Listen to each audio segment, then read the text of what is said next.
আসলে সত্য কথা বলতে কি জানেন, যে যাকে চায় সে তাকে পায় না।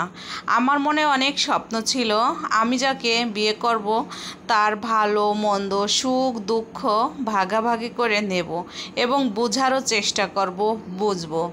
কখনো বলবো না যে তোমার, আমরা বলবো আমাদের। কিন্তু কখনোই এই জিনিসটা আমার স্বামী বোঝেও না, বোঝার চেষ্টাও করে না। সব সময় যেন আমার চেয়ে অন্য মানুষ ভালো তার চোখে।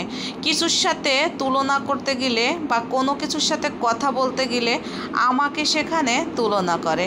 আচ্ছা, আমার চেহারা, আমার চালচলন, এগুলো কি আমি নিজে হাতে বানাইছি নাকি আল্লাহ পাক সৃষ্টি করেছে? তবে রূপ চেহারা সারা জীবন কি মানুষের এক থাকে? আসলেও এই জিনিসটা বোঝে না। দেখতে হবে তার ব্যবহার, চালচলন, সে কেমন।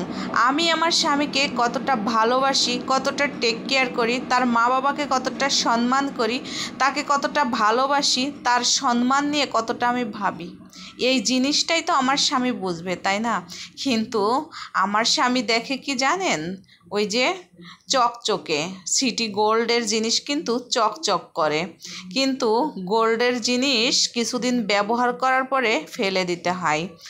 আর ওই যে সোনার আংটি বাঁকাও ভালো, এটা কিন্তু খারাপ হলেও সারাটা জীবন কিন্তু রাখা যায়। কিন্তু আমার স্বামী এই জিনিসটা বোঝেও না, বোঝার চেষ্টাও করে না। অনেক বোঝাইছি, অনেক ভাবছি যে দেখো, জীবনে যা কিছু করছো ভুলে যাও, কিন্তু আমি এখন তোমার বউ, এই জিনিসটা ভুলে না। সে কখনোই বোঝে না। একদিনকে হঠাৎ করে আমার উপরে যেন রাগ করে বসলো। আমি খুবই ইচ্ছে করতেছে, দেখি মোবাইলে বউদেরকে নিয়ে ঘুরতে যাই, এখানে যাই, রেস্টুরেন্টে যাই। আমিও খুব ভাবতেছি আজকে যা হয় হবে। স্বামীর কাছেই তো মানুষ দাবি করে কথাগুলো বলে, তাই না? আজকে আমাকে নিয়ে যেতেই হবে, তাই যা বলো আর তাই বলো। আমার স্বামীর পছন্দের জিনিসপত্র আজকে রান্নাবান্না করেছি। আসলেও আমি চাই না যে তার মুখটা বাঁকা হয়ে যাক বা আমার কথা শুনে সে কষ্ট পাক। খুবই ভালোবাসি, বিশ্বাস করবেন কি না জানি না। আমার মনে হয় ও যদি আমাকে একটু ভালোবাসতো, আমার জীবনটাই ওর জন্য দিতে রাজি আছি। আমাকে যে আমার স্বামী আমার সঙ্গে এরকমটা করে, এ নিয়ে আমার পাড়া প্রতিবেশী, আমার চাচাতো বোনরা অনেকে অনেক রকমের বলে। আমার যদি স্বামী হতো না, ওকে আমি দেখাই দিতাম, ওকে এরকম বকাঝকা দিতাম, ওর ঘরে থাকতাম না, এরকম বলে। তবে আমি না কখনো এটা কল্পনায়ও আনতে পারি না। কারণ কি জানেন, আমি আমার স্বামীকে না অনেক ভালোবেসেছি। ছোটোবেলা দেখেছি যে এই তো মারা, চাচিরা, ফুপুরা, চাচাতো বোনদের বিয়ে হয়েছে, স্বামী নিয়ে ঘোরে ফেরে আনন্দ করে, কত এনজয় করে। সেই স্বপ্নটাই আমিও দেখছিলাম। আমার স্বামীর সঙ্গেও আমি এরকম ঘুরবো ফিরবো, আনন্দ করব, ভালোবাসবো। আমার একটা পরিবার হবে, আমার একটা ছেলে বা মেয়ে হবে, আমার শ্বশুর শাশুড়ির সঙ্গে ঘুরতে যাব। কিন্তু আর হলো কোথায়? যা হোক আর তাই হোক।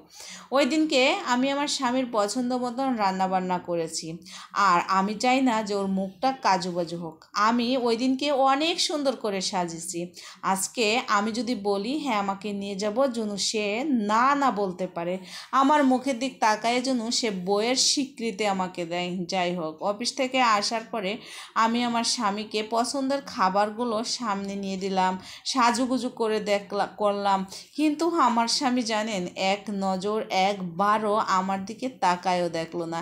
এমনকি ফোনটা বের করে হাত ধুচ্ছে আর ভাত নিচ্ছে, বলতেছে হায় রে মানুষের ভাগ্য, দেখো না এই মেয়েটা, এই অমকের বউটা বা আমার বন্ধুর বউটা কত সুন্দর, আর আমার ভাগ্যেই কি জুটেছে।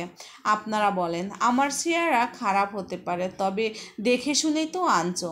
আমি তখন ভীষণ মনটা খারাপ হয়ে গেল। সবসময় এক কথা এক ঝাই ভালো লাগে না।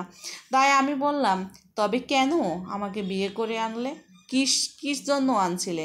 আমার জীবনটা কেন নষ্ট করলে? আজ 4-5টা বছর বিয়ে করলো, কখনোই কোনোদিনও কোনো জায়গায় ঘুরতে নিলা না, বইয়ের কোনো স্বীকৃতিও দিলা না।